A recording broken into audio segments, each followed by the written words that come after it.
What is the constitutional responsibility of the entity before you shift the blame?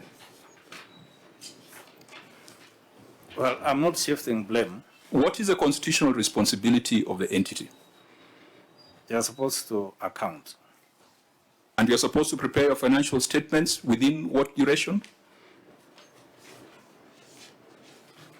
Before close of the financial year. Well, it's not before close of financial year. Be fair to the accountants in the house. You can tell us because they're here.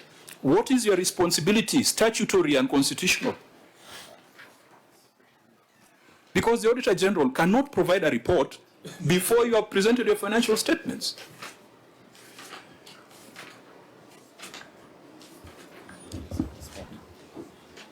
The financial statements are supposed to be submitted by 30th of September. 30th of September. Yeah. These were submitted on 10th of January. And Governor, your team advises you that we reject this process, these reports, on account of failures by the Auditor General and Senate when you provided your financial statements in January, 3 months later. Through the chair, those are reversed. It does not matter to us. This is what we have visibility on. But Mr. Chairman. 10th of January 2024. The Auditor General has struggled to bring financial statements to Parliament in less than a month.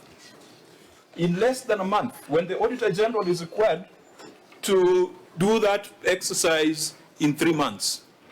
Are we being fair to constitutional entities? You know, Governor, they say that those who come to equity must come with clean hands. You are trying to hide behind a decision that had totally different circumstances from your circumstances in Kisii. And your wakili there is doing you a great disservice, because maybe I failed to disclose, Honorable Chair, that the governor of Kisii is my friend. I know him very well. He's a good man. He doesn't try to be clever when he knows that there's a problem, and he readily admits when there's a problem. Governor, you're being misadvised. You're being misadvised, because if the claim is that the auditors must have signed by 31st December of 2023, and you yourselves are submitting your financials in January, that umbrella is not available for you to cover yourself with. Let it just rain on you. I think these are the clouds that the chair was referring to when we began this process. Now I can see why I was required to pray. Chairman. But just a minute, Vice Chair. Maybe two just basic questions, Governor. In your own opinion, are you ready to proceed with today's meeting, number one? Number two, through your wakili, there is a principle of separation of powers, and there is a decision that was made by Speaker Emeritus, the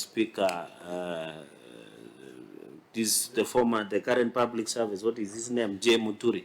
He was your speaker. In fact, I think you are in that section.